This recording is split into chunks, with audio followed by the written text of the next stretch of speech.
사도 바울이 지금 어디에 있습니까? 감옥에 있어요. 감옥에 있는데 오늘 26절 보니까요. 내게 사는 것이 그리스도니 죽는 것도 유익하다 이렇게 얘기해요. 그리고 사는 것도 너희를 위해서 유익하다. 지금 이 죽고 사는 문제가 결정되지 않은 거예요. 지금 사도 바울은 감옥에 갇혀서 재판을 기다리고 있는 거예요. 근데 이 재판의 결과에 따라서 살지 죽을지 사실 모르는 상태인데 이 그 상태에서 마음을 다해서 기쁨으로 빌립보 교인들한테 편지 쓰고 있어요. 여러분 지금 감옥에 있습니다. 근데 죽을지 살지 몰라요. 근데 기쁠 수 있겠어요? 기쁨으로 편지 쓰고 있단 말이에요. 지금 사도 바울의 위치는 어떻게 될지 모르는 가운데 자기의 심정, 기쁜 심정과 권면의 말을 기록하고 있다는 것을 우리가 다시 한번 주목해 볼 필요가 있습니다. 죽음 앞에서 기뻐한다? 아니 내가 나갈지 못 나갈지도 모르는 상태에서 나는 이미 나가면 또 복음의 진보를 위해서 일할 거니까 너희를 위해서 유익해. 근데 난 죽어도 주님께 가니까 나는 좋아. 이것은 사도 바울이 죽음을 초월한 상태를 말하는 거예요. 여러분 죽음을 초월할 수 있는 것 무엇 때문일까요? 믿음 때문입니다. 지금 오늘 말씀에 천국에 사는 것, 너희와 사는 것 무엇이 유익할까? 이것에 대한 경중을 따지는 것이 아니라 우리가 가지고 있는 이 믿음, 믿는 자의 올바른 믿음의 자세는 그 어떤 어려움이 나에게 닥쳐와도 죽음이 나에게 몰려오더라도 하나님께 대한 그 믿음, 주님에 대한 믿음을 가지고 두려워하지 않아야 된다는 것. 이것이 우리에게 보여주는 바울의 믿음의 자세인 거예요. 그렇기 때문에 이 믿음 때문에 죽음을 초월할 수 있는 것이고 이 믿음 때문에 내가 어떻게 될지 모르는 가운데서도 기뻐할 수 있는 거예요. 맞죠? 사랑하는 여러분, 우리에게 이런 믿음이 있기를 원합니다. 죽음을 초월할 수 있는 믿음, 구원에 대한 확신과 믿음의 확신을 가질 때에 가능한 일인 거예요. 우리가 사도 바울을 통해서 올바른 믿음의 자세를 배워야 될 필요성이 왜 있느냐?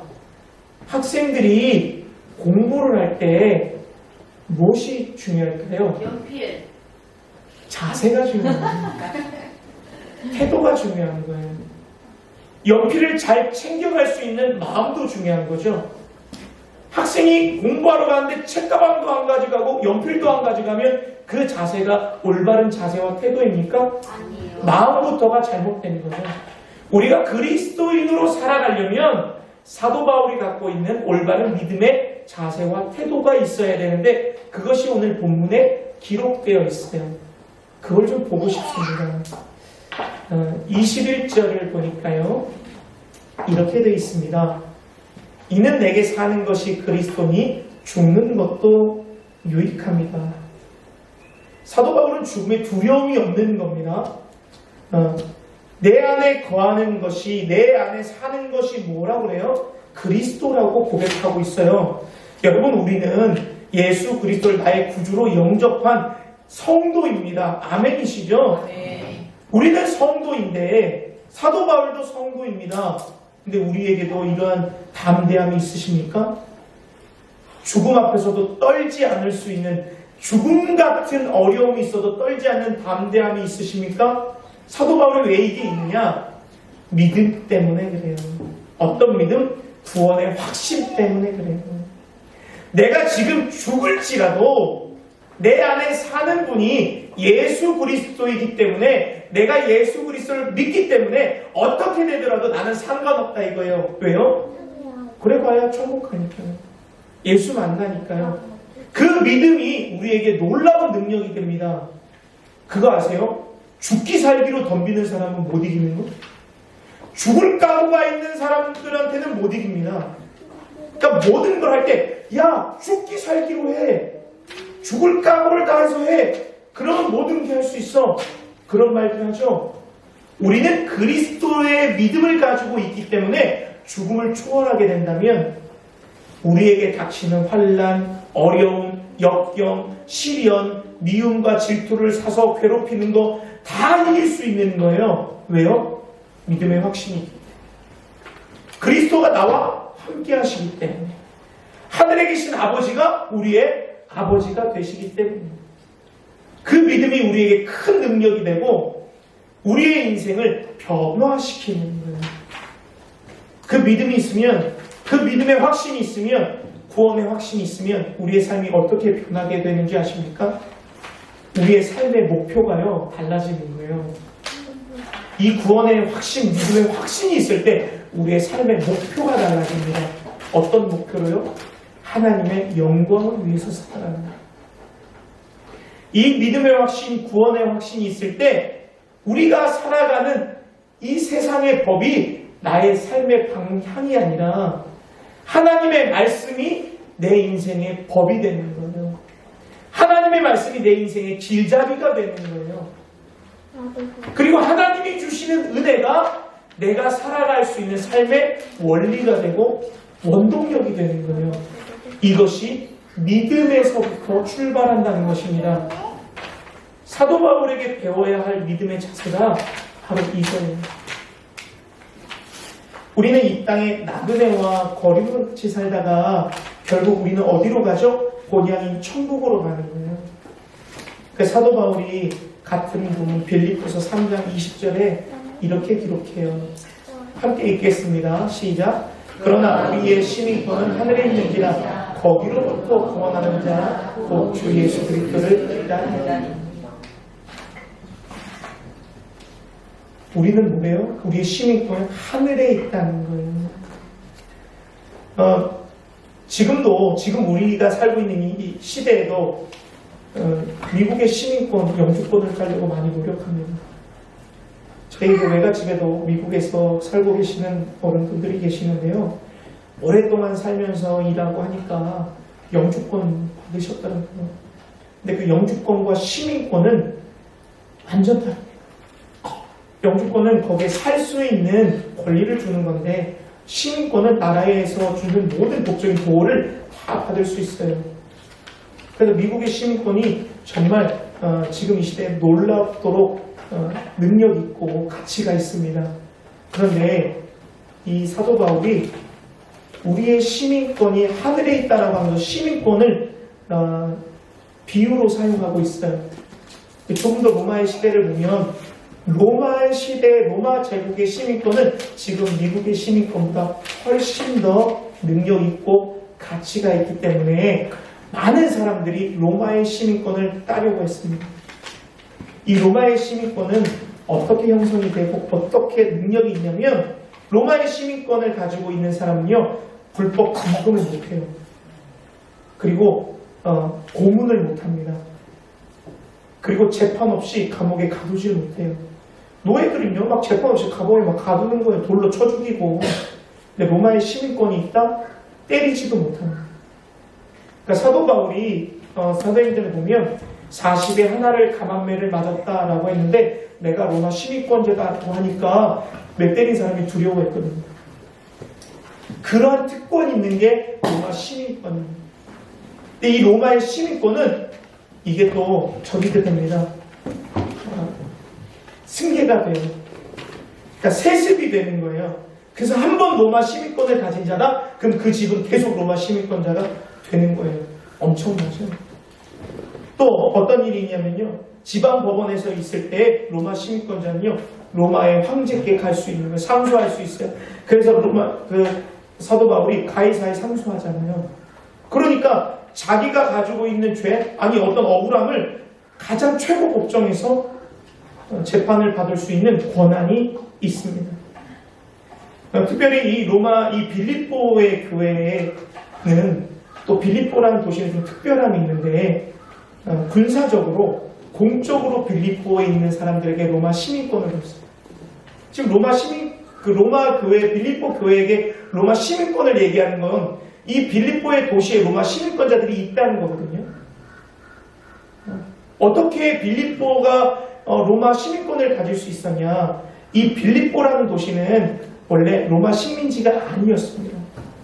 마게도냐, 그리스의 서부 중심에 있는 도시인데 그 당시 유명한 필립이라는 왕이 이 도시를 아름다운 성으로 만들었어요. 리모델링한 거죠.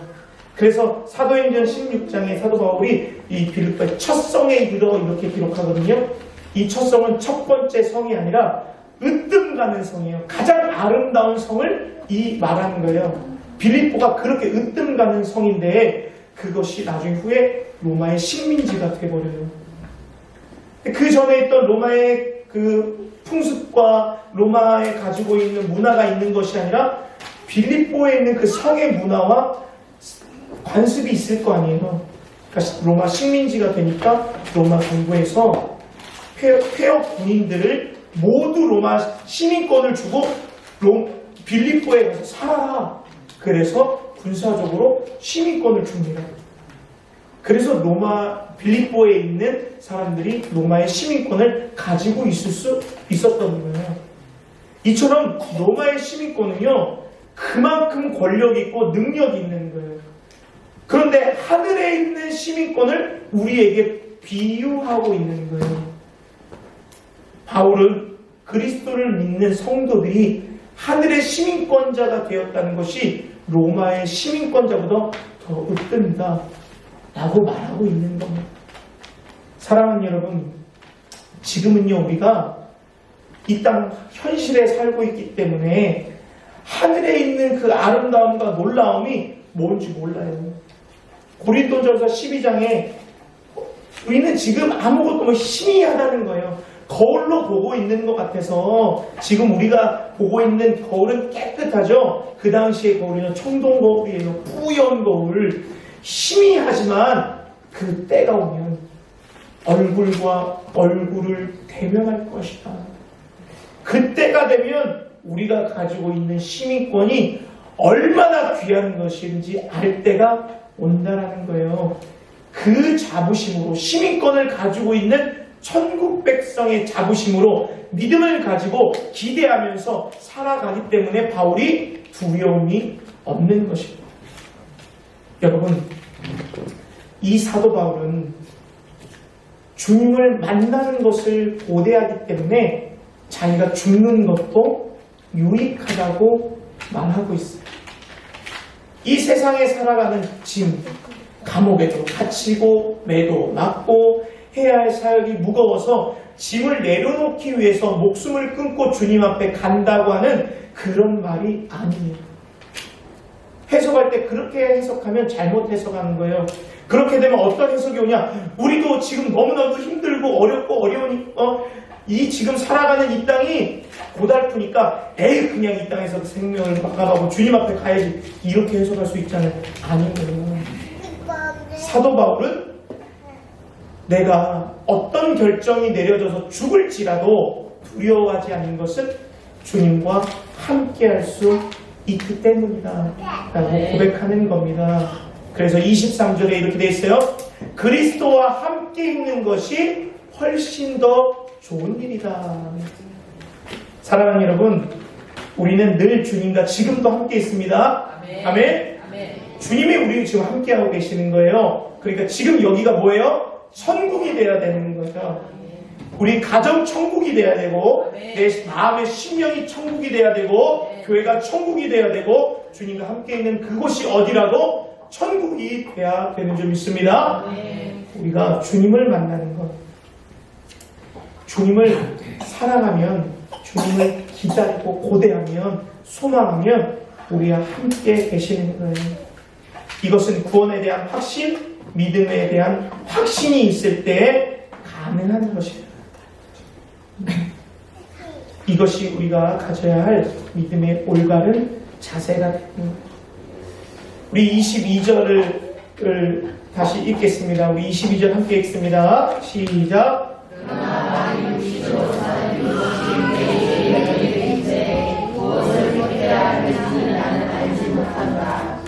내가 둘 사이에 끼었으니 차라리 세상을 떠나 그리스도와 함께 있는 것이 훨씬 더 좋은 일이다. 그 바울은 죽음을 두려워하지 않는다고 했습니다. 그런데 뭐라고 해요? 내가 내 일의 열매가 있을 텐데 내가 사는 것은 내 일에 대한 열매라는 거예요. 그 바울의 열매가 뭘까요? 복음의 진보인 거예요. 12절에 우리가 전에 말씀드릴 때 자신의 고난이 복음의 진보가 될 줄 알기를 원한다 이렇게 고백해요.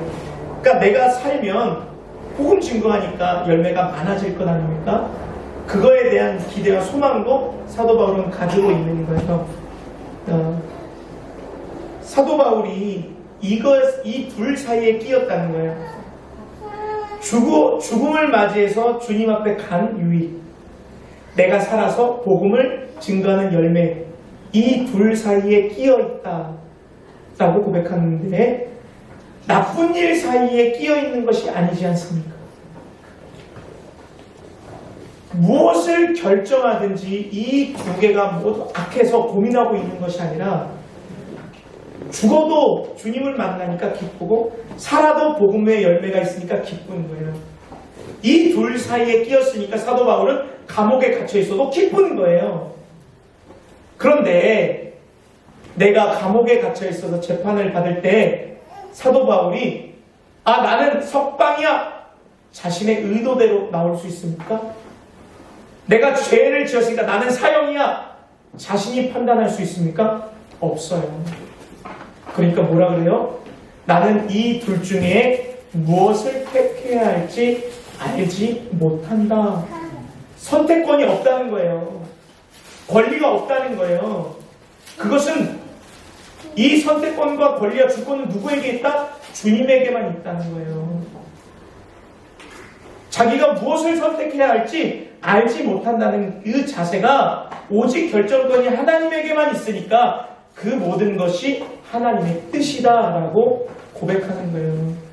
우리가 여기서 꼭 기억해야 할 것이 있습니다.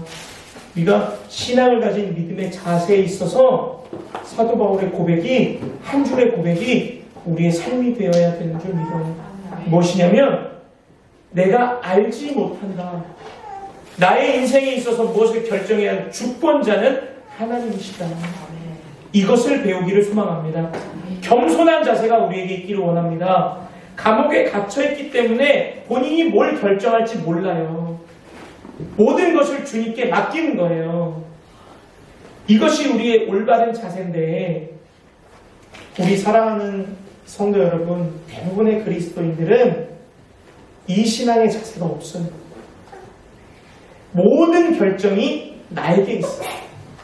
모든 결정이 나에게 있다고요. 무엇을 결정할 때마다 우리는 무엇을 해야 할지 어디로 가야 할지 모르지만 내가 결정해요. 그리고 내가 결정하고 계획하고 기도하면 그 일이 이루어질 거라고 기도하고 착각하고 있어요. 여러분 이거 교만입니다. 내가 뭔가를 하고 결정한다? 이거 교만이에요. 또한 우리가 뭔 결정할 때 올바른 결정을 할 수 없는 이유는요. 우리에게 죄성이 있기 때문에 우리가 가지고 있는 죄성은 나를 죽이지 못해요.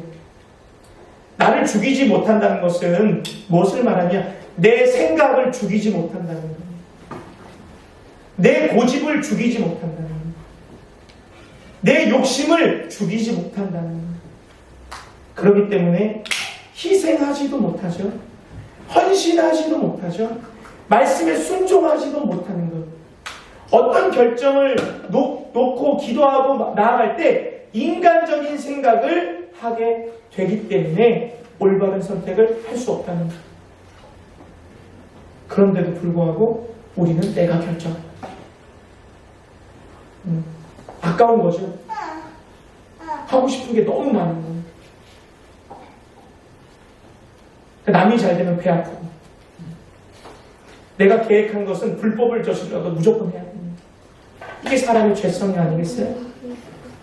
그렇기 때문에 우리가 올바른 선택을 하려면 성령 충만해야 되는 줄 믿습니다. 성령께서 나를 완전히 장악해 주셔가지고 움직이지도 못하게 성령에 매여서 성령이 시키는 대로 할 수 있도록 우리는 성령 충만해야 되는 거예요. 성령이 이끄는 삶을 살아갈 필요가 있습니다. 내가 할 수 있다는 생각을 버리시고 오직 주님만 바라보는 자세, 사도 바울과 같은 자세, 모든 주권을 주님께 맡기는 자세, 이것이 올바른 믿음의 자세인 거예요. 또 마지막으로 사도 바울은 나에게 좋은 일을 하지 않았습니다. 그리고 공동체를 위한 일을 선택했어요. 복음의 진보를 위한 일을 선택했어요. 하나님이 기뻐하시는 일을 선택했어요. 24절에 제 노란색을 표시해놨는데요. 너희를 위하여 더 유익하다. 이것을 선택했죠. 믿음의 진보와 기쁨을 위하여 선택한 거예요. 너희 자랑으로 말미암아 풍성하게 하려고 선택한 거예요. 지금 감옥에 갇혀있지만 사도 바울은 이러한 마음을 가지고 있었습니다. 이러한 마음을 가지고 너희에게 거할 것, 너희에게 갈 수 있다는 것이 확실하다는 믿음을 보이고 있습니다. 이 마음을 가지고 믿고 있으니 하나님이 보시기에 기뻐하지 않으시겠습니까? 복음의 진보를 위해서 너희에게 갈 거야. 너희의 자랑이 되기 위해서 내가 갈 거야. 하나님을 기쁘시게 하기 위해서 너희에게 갈 거야. 그것이 유익해. 하나님이 보시기에 기뻐하시는 거예요.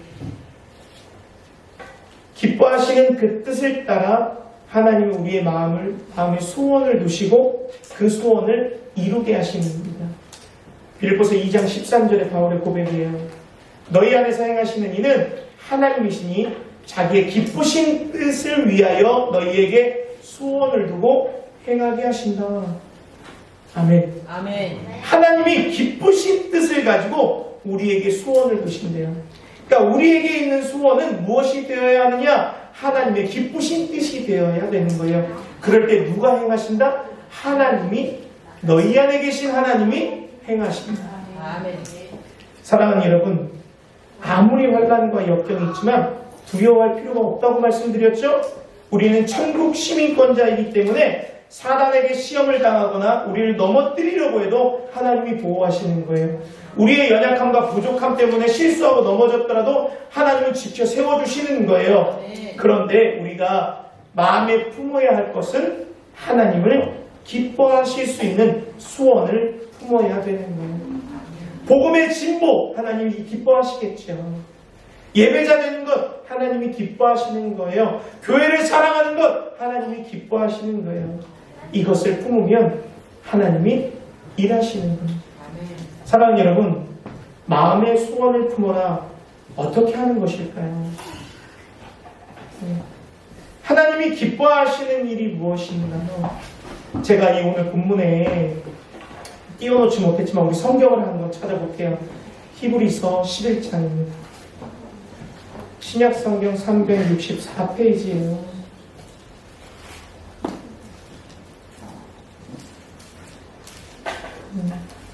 주보에도 제가 오늘 히브리서 11장 6절을 기록해 두었지만 성경을 좀 찾아보기 원합니다.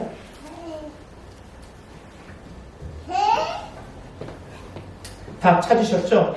우리 6절을 한번 읽어보겠습니다. 6절 시작. 믿음이 없이는 하나님을 기쁘시게 하지 못하나니. 아멘. 믿음이 없이는 뭐한대요? 하나님을 기쁘시게 하지 못한대요. 그러니까 우리는 하나님을 기쁘시게 하는 것을 마음의 소원에 두어야 하는데 조금 더 말씀을 보겠습니다. 히브리서 11장 4절입니다. 11장 4절이에요.